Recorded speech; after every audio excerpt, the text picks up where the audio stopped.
Assalamualaikum warahmatullahi wabarakatuh. Kami dari kelompok 1 mata kuliah biopsikologi akan mempresentasikan materi terkait anatomi sistem saraf pusat dan sistem saraf perifer. Adapun anggota dari kelompok 1 yaitu yang pertama Sabita Alhaniah, yang kedua Ega Yulia Fatma, yang ketiga Niken Pravita Ningtyas, dan yang keempat Ya'u Walayula.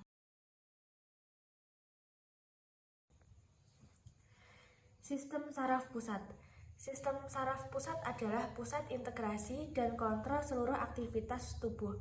Bagian fungsional pada susunan saraf pusat adalah akson sebagai penghubung dan transmisi elektrik antar neuron serta dikelilingi oleh sel glia yang menunjang secara mekanik dan metabolik. Sistem saraf pusat terdiri dari otak dan sumsum tulang belakang. Perkembangan sistem saraf pusat. Sistem saraf pusat atau Central Nervous System atau CNS adalah neuron, sebuah sel khusus yang mengirimkan informasi sepanjang sistem saraf.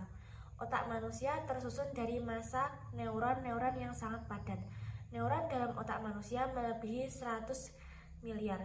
Setiap neuron mampu menerima dan mengirimkan impuls neural ke ribuan neuron lainnya. Neuron. Sel saraf yang disebut neuron adalah sel yang membentuk sistem jaringan saraf.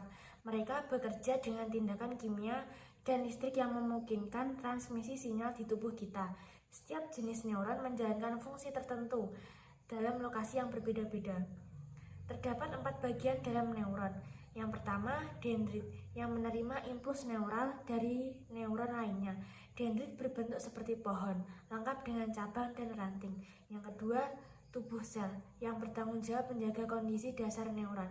Yang ketiga, akson, yakni sebagai jalur panjang berbentuk tabung yang menghubungkan tubuh sel dengan sel-sel lain melalui semacam persimpangan yang disebut sinapsis. Yang keempat, akson berakhir di terminal prasinaptik. Sinapsis.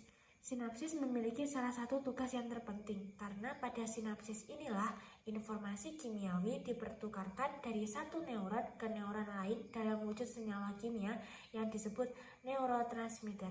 Neurotransmitter adalah pesan kimiawi yang diaktifkan di membran dendrit neuron penerima. Sejenis neurotransmitter memiliki efek inhibitor, yakni mencegah neuron penerima menembakkan impuls. Neurotransmitter lain memiliki efek eksitatoris yang berfungsi merangsang neuron penerima menembakkan impuls. B. Jaringan pelindung sistem saraf pusat. 1. Tulang tengkorak. Fungsi utama tulang tengkorak adalah melindungi otak dan organ lunak kepala lainnya. Selain itu, tulang tengkorak juga berfungsi memposisikan otak agar tetap stabil. Tulang tengkorak dibagi menjadi 6, yakni yang pertama tulang frontal atau tulang dahi, yang kedua tulang sphenoid atau tulang baji, yang ketiga tulang ethmoid atau tulang tapis, yang keempat tulang oksipital atau tulang kepala belakang, yang kelima tulang temporal atau tulang pelipis, yang keenam tulang parietal atau tulang ubun-ubun. Yang kedua, selaput otak atau meningen. Otak dan sumsum belakang diselimuti meningen yang melindungi struktur saraf yang halus, membawa pembuluh darah dan dengan sekresi sejenis cairan, yaitu cairan cerebrospinal. Meningen memiliki 3 lapisan, yaitu durameter, arachnoid, dan pia-meter. 3. Cairan cerebrospinalis. Cairan cerebrospinalis mengelilingi ruang suprasnoid di sekitar otak dan sumsum tulang belakang. Cairan ini juga mengisi vertikal dalam otak. Kandungan dalam cairan ini menyerupai plasma darah dan cairan interstisial, tetapi tidak mengandung protein. Cairan cerebrospinalis dihasilkan oleh plexus koroid dan sekresi oleh sel-sel ependimal. Fungsi penting cairan cerebrospinal yaitu mencegah kontak antara susunan saraf dengan kerangka otak atau fossa kranium menyongkong otak. Yang C adalah struktur utama anatomi otak. Pengertian: sistem saraf pusat merupakan sistem tubuh yang menerima dan memproses semua informasi dari seluruh bagian tubuh. terdiri dari otak, sumsum tulang belakang, dan neuron. Struktur otak yang pertama adalah cerebrum atau otak besar. Cerebrum merupakan bagian terbesar dari otak yang menempati fosa kranial tengah dan anterior. Dapat disebut juga dengan cerebral cortex, forebrain atau otak depan. Keberadaan otak besar membuat manusia memiliki kemampuan berpikir, analisa logika, bahasa, kesadaran perencanaan, dan kemampuan visual. Otak besar terdiri dari 4 bagian, yaitu lobus. Yang pertama adalah lobus frontal. Terletak pada sekitar dahi, lobus frontal banyak berperan dalam hal perencanaan, kreativitas, penilaian, gerakan, dan pemecahan solusi. Yang kedua adalah lobus parietal. Lobus parietal terletak tepat di belakang lobus frontal dan di bagian atas belakang otak besar. Fungsinya untuk mendeteksi tekanan, sentuhan, dan rasa sakit. Yang ketiga adalah lobus temporal. Lobus temporal terletak di bagian sisi bagian otak, berfungsi untuk mengenali bahasa, indera pendengaran, juga dikendalikan oleh lobus temporal. Yang terakhir adalah lobus occipital. Terletak di bagian bawah dan belakang otak. Lobus ini berperan untuk penglihatan dan kemampuan untuk mengenali objek yang dikendalikan oleh lobus occipital. Yang kedua adalah cerebellum atau otak kecil. Cerebellum adalah bagian terbesar otak belakang yang terletak posterior dan ventriculus quartus, pons, dan medulla oblongata. Cerebellum berbentuk agak lonjong dan menyipit bagian tengahnya, dan juga terdiri dari 2 hemisferium cerebelli yang dihubungkan oleh bagian tengah yang sempit, yaitu vermis. Cerebellum memiliki 3 lobus. Lobus yang pertama adalah lobus anterior, berfungsi untuk regulasi tonus otot yang mempertahankan sikap badan. Yang kedua adalah lobus medius, berfungsi untuk mengkoordinasi gerakan lincah. Yang ketiga adalah lobus flocculo-nodularis, untuk mempertahankan keseimbangan. Struktur cerebellum. Cerebellum terdiri dari lapisan bagian luar substansia grisea yang disebut dengan korteks. Struktur korteks cerebelli. Korteks cerebelli diibaratkan seperti lembaran besar yang berlipat-lipat yang terletak pada bidang koronel atau transversal. Setiap lipatan atau volume terdiri dari substansia alba di bagian dalam yang ditutupi oleh substansia grisea di bagian luar.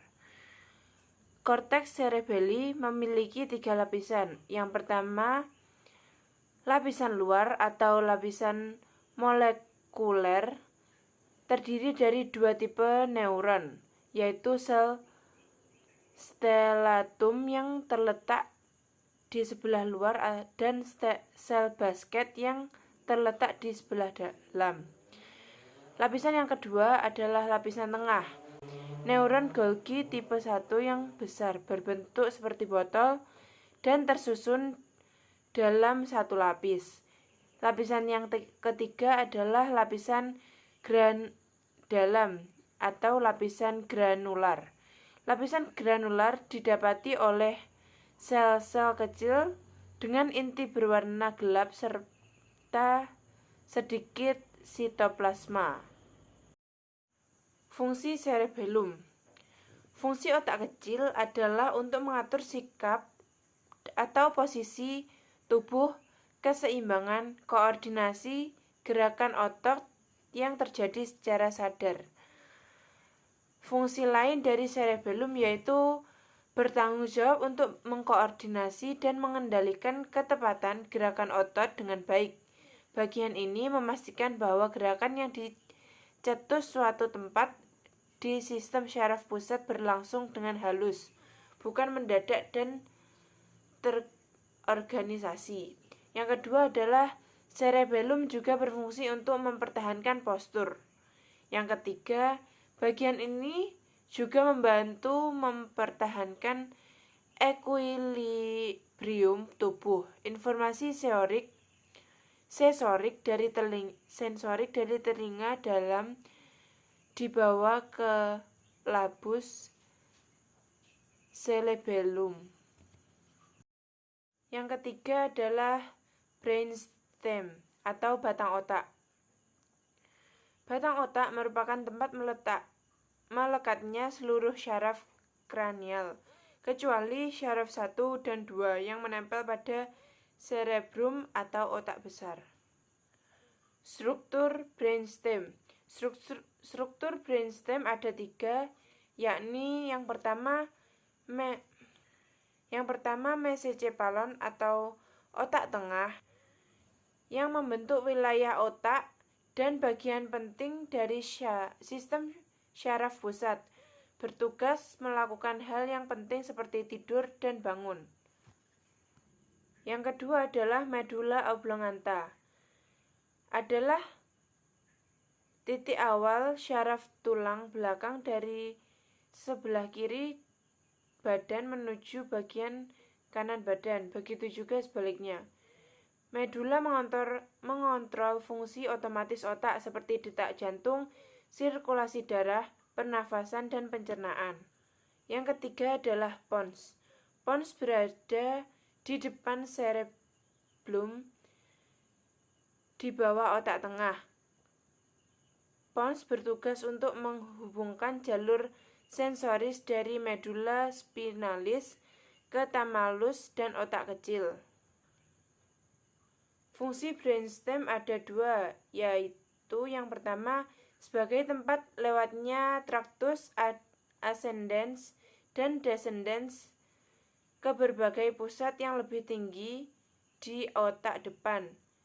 Dan yang kedua adalah pusat-pusat refleks penting yang mengatur sistem respirasi dan sistem kordivaskular serta pengendalian kesadaran.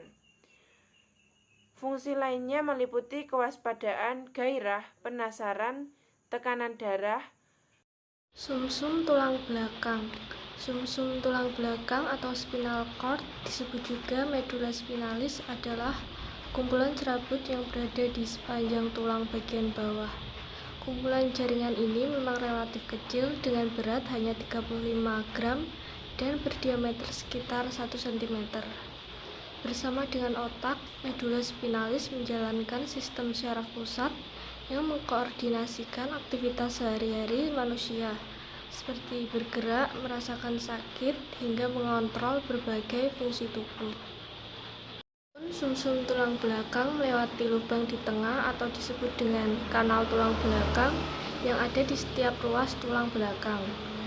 Bentuk organ vital ini relatif silinder dengan panjang sekitar 40 cm dan hanya sekitar 2/3 bagian dari total panjang ruas-ruas tulang belakang. Dari panjang tersebut, sumsum tulang belakang dibagi menjadi 4, yaitu susunan atau struktur servikal atau leher, toraks, punggung atas, lumbal, punggung bawah, dan sakral atau panggul. Di bagian paling bawah terdapat kumpulan saraf yang menyerupai ekor kuda yang disebut dengan cauda equina. Di dalam sepanjang medula spinalis juga dikelilingi oleh cairan cerebrospinal dan selaput membran atau meninges yang berfungsi untuk melindungi organ ini. Selanjutnya adalah anatomi sumsum tulang belakang. Yang pertama adalah gray matter atau bagian abu-abu. Gray matter merupakan bagian gelap berwarna abu-abu dan memiliki bentuk seperti kupu-kupu yang berada di dalam sumsum tulang belakang. Bagian ini terdiri dari badan sel saraf atau neuron dan sel glial serta memiliki 4 sayap yang disebut dengan tanduk. Dua tanduk yang berada di depan tanduk anterior atau ventral mengandung sel saraf atau neuron motorik yang berfungsi membawa informasi dari otak dan medula spinalis ke otot tubuh untuk merangsang pergerakannya. Sementara dua tanduk yang berada di belakang yaitu tanduk posterior atau dorsal membawa informasi sensorik seperti sentuhan, tekanan, atau rasa sakit dari tubuh kembali ke medula spinalis dan otak. Yang kedua adalah white matter atau bagian putih. Gray matter di dalam medula spinalis terbungkus oleh bagian warna putih yang disebut dengan white matter. Bagian ini berisi akson yang memungkinkan berbagai bagian sumsum tulang belakang untuk berkomunikasi dengan baik dan lancar. Akson ini bergerak kedua arah.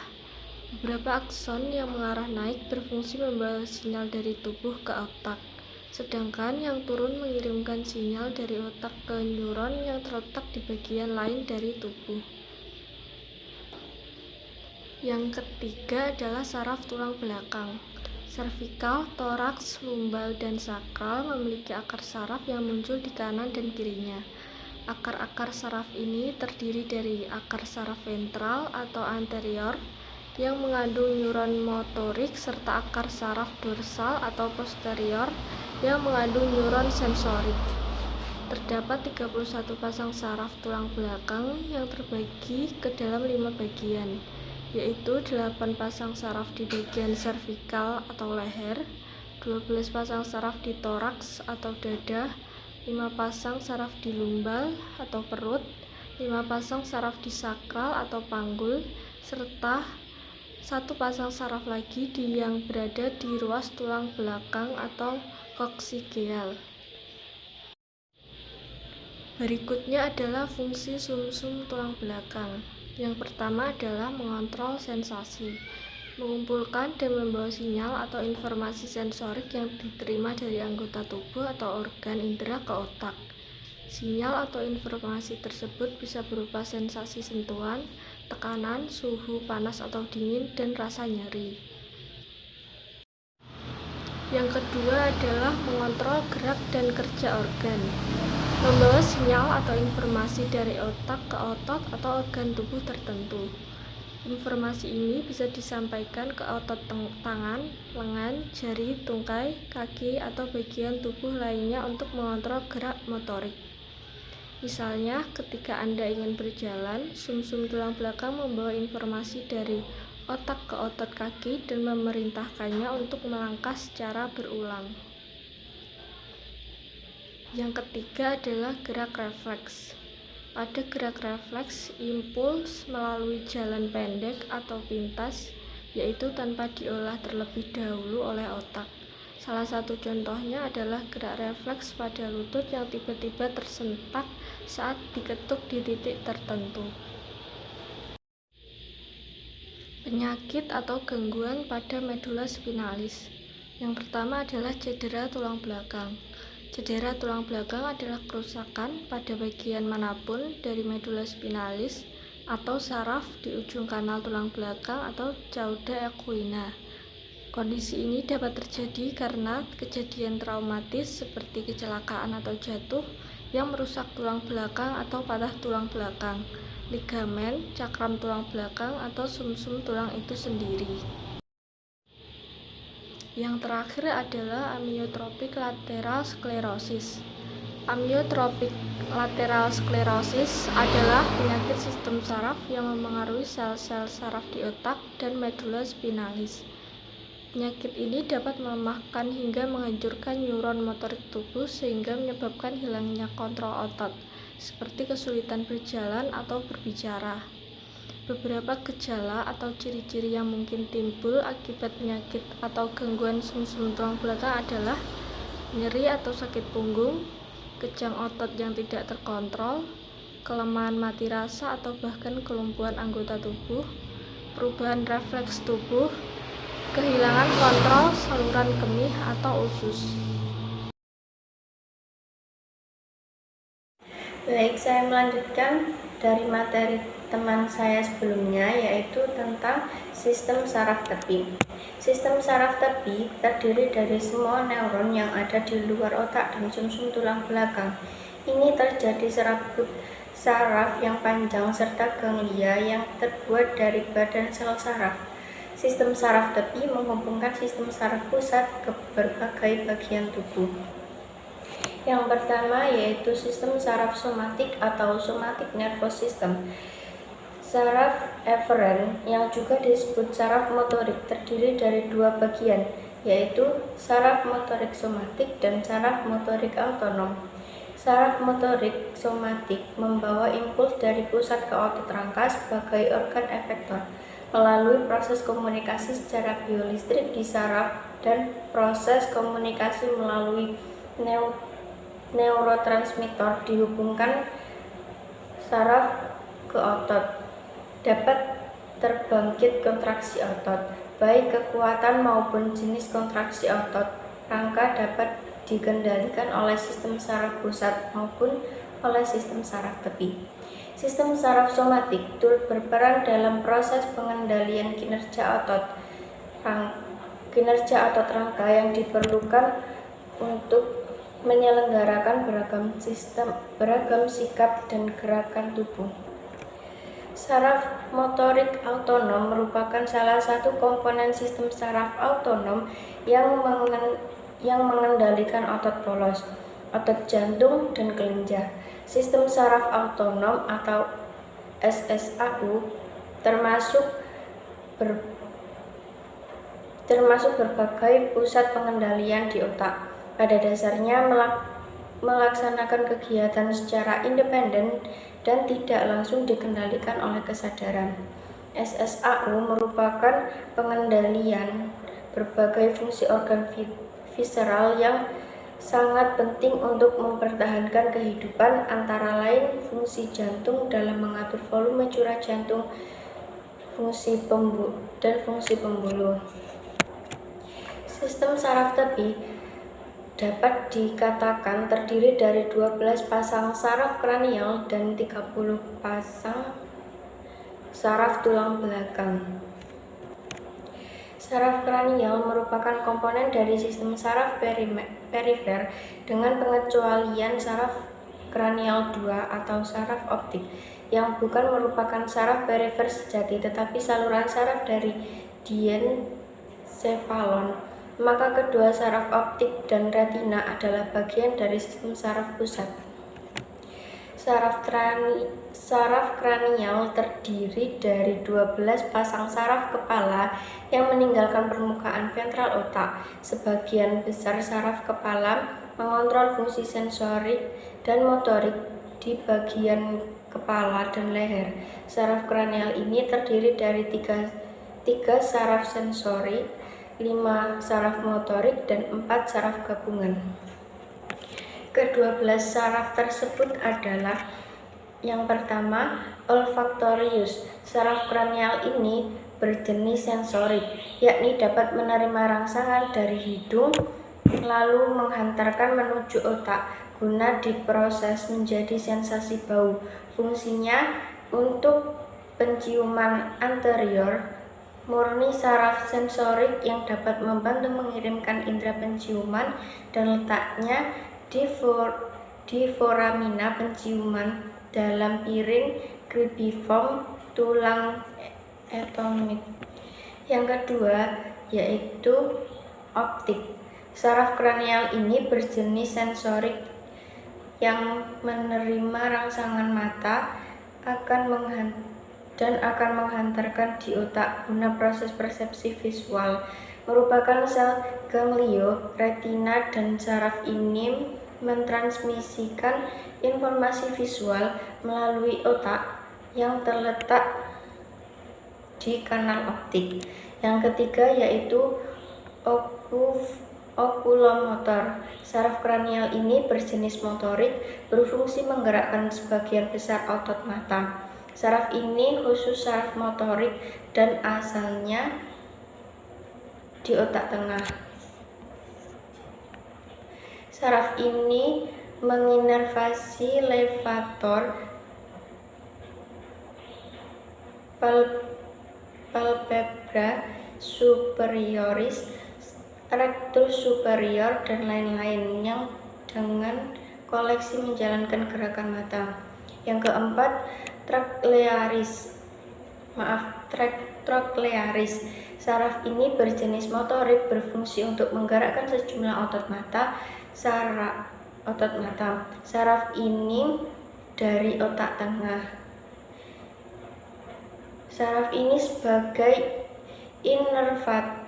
innervatus otot superior yang menekankan, memutar lateral sekeliling sumbu optik, serta dapat membantu intort. Yang kelima, trigeminus. Saraf ini berjenis gabungan, jadi fungsinya dari sensori menerima rangsangan wajah guna diproses otak menjadi sentuhan, sementara motorik menggerakkan rahang. Saraf ini asalnya dari pons. Saraf trigeminal merupakan saraf campuran, yakni mengandung sensori baik motorik dan sensorik. Yang keenam, abdusen. Berjenis motorik, berfungsi untuk abduksi mata. Saraf ini asalnya dari sepanjang margin posterior pons. Saraf ini khusus bersifat motorik. Intervatus rectus yang dapat membantu guna melarikan mata serta letaknya ada di visura orbital superior. Yang ketujuh yaitu facialis. Saraf ini berjenis gabungan untuk sensorik, dapat menerima rangsangan dari bagian anterior lidah guna diproses di otak untuk sensasi mata. Sedangkan motorik dapat mengendalikan otot wajah guna menciptakan ekspresi wajah. Saraf kranial ini asalnya dari pons. Saraf wajah baik sensorik maupun motorik alami. Saraf wajah adalah salah satu saraf terpenting dalam tubuh. Pada saraf tersebut mampu memberi persarafan motor yang berguna untuk ekspresi wajah, untuk perut posterior oleh otot digastrik dan otot stapedius. Bahkan menerima deskripsi khusus untuk rasa anterior 2 atau 3 lidah. Memberi persarafan rektomotor ke kelenjar ludah dengan kelenjar lakrima. 8 yakni vestibulococlearis. Saraf kranial ini berjenis sensorik. Sensori sistem vestibular ini dapat mengendalikan keseimbangan sensori koklea yang dapat menerima rangsangan guna diproses dalam otak menjadi suara. Saraf ini awalnya sepanjang cerebellopentine angle. Saraf sensorik ini sebagian besar alami. Seperti pada Namanua, saraf tersebut indera suara. Rotasi serta gravitasi yang penting sekali guna keseimbangan serta gerakannya. Yang kesembilan yakni glossopharyngeus. Saraf ini berjenis gabungan, yakni sensori, dapat menerima rangsangan bagian posterior lidah guna diproses otak menjadi sensasi rasa. Sementara motorik dapat mengendalikan sejumlah organ dalam. Saraf ini asalnya dari medula, sifatnya sensorik dan motorik alami. Saraf ini dapat menerima rasa posterior sepertiganya lidah, memberikan persarafan sekretomotor di kelenjar parotis, serta memberikan persarafan sekretomotor di kelenjar parotis Stylopargius, dan terpenting untuk nyeri taktil dan sensasi termal. Yang 10 yaitu vagus. Jenisnya gabungan, jadi sensorinya menerima rangsangan organ dalam, sementara motoriknya mengendalikan sejumlah organ dalam. Saraf tersebut asalnya dari sulcus posterolateral medula. Saraf tersebut sifatnya sensorik dan motorik alami. Saraf tersebut akan masuk persarafan branchiomotor di sebagian laring serta di seluruh otot faring, kecuali Stylopargius dengan dipersarafi saraf glossopharyngeus. Yang ke-11, aksesorius. Saraf kranial ini fungsinya mengendalikan pergerakan kepala. Saraf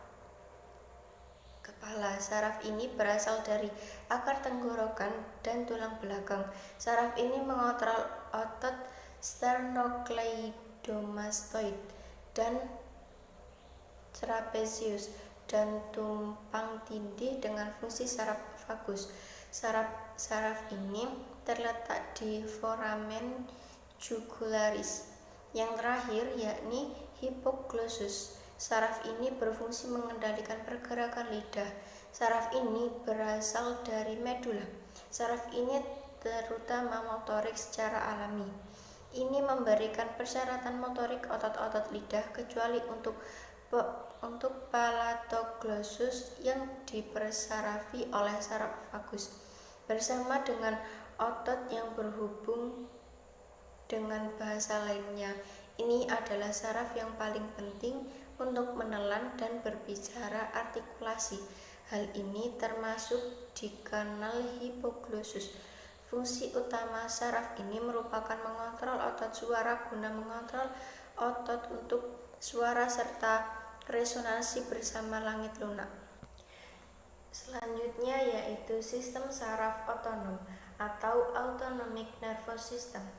Sistem saraf otonom adalah bagian sistem saraf tepi yang mengatur fungsi visceral tubuh. Sistem ini membantu mengatur tekanan arteri, motilitas dan sekresi gastrointestinal, pengosongan kandungan kemih, berkeringat, suhu tubuh, dan banyak aktivitas lainnya. Sistem saraf otonom diaktifkan oleh pusat-pusat yang terletak di medula spinalis, batang otak, dan hipotalamus.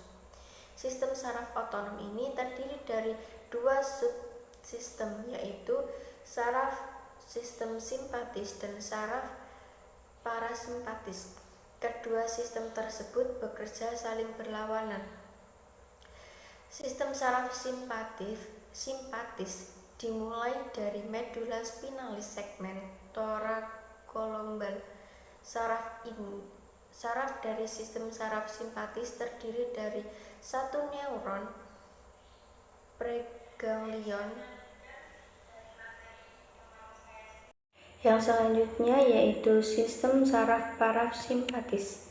Anatomi sistem saraf parasimpatis meninggalkan sistem saraf pusat melalui saraf-saraf kranial 3, 7, 9, dan 10 serta saraf sakral spinal kedua dan ketiga.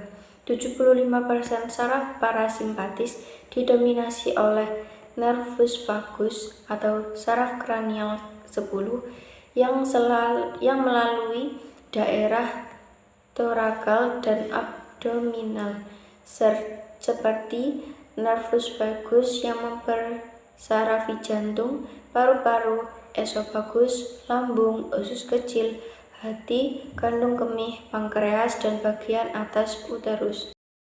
Sistem saraf simpatis dan parasimpatis selalu aktif dan aktivitas basalnya diatur oleh tonus simpatis atau tonus parasimpatis. Nilai tonus ini yang menyebabkan perubahan-perubahan aktivitas pada organ yang dipersarafinya, baik peningkatan maupun penurunan aktivitas. Refleks otonom adalah refleks yang mengatur organ visceral meliputi refleks otonom kardiovaskular, refleks otonom gastrointestinal, refleks seksual, refleks otonom lainnya meliputi refleks yang membantu pengaturan sekresi kelenjar pankreas, pengosongan kandung empedu, ekskresi urin pada ginjal, berkeringat, konsentrasi glukosa darah, dan sebagian besar fungsi visceral lainnya. Sistem parasimpatis biasanya menyebabkan respon setempat yang spesifik, berbeda dengan respon pada umumnya dari sistem simpatis terhadap pelepasan impuls secara massal. Maka berfungsi pengaturan sistem parasimpatis jauh lebih spesifik. Sekian penjelasan dari kelompok 1 terkait anatomi sistem saraf pusat dan sistem saraf perifer. Bila ada kurang dan lebihnya kami mohon maaf. Wassalamualaikum warahmatullahi wabarakatuh.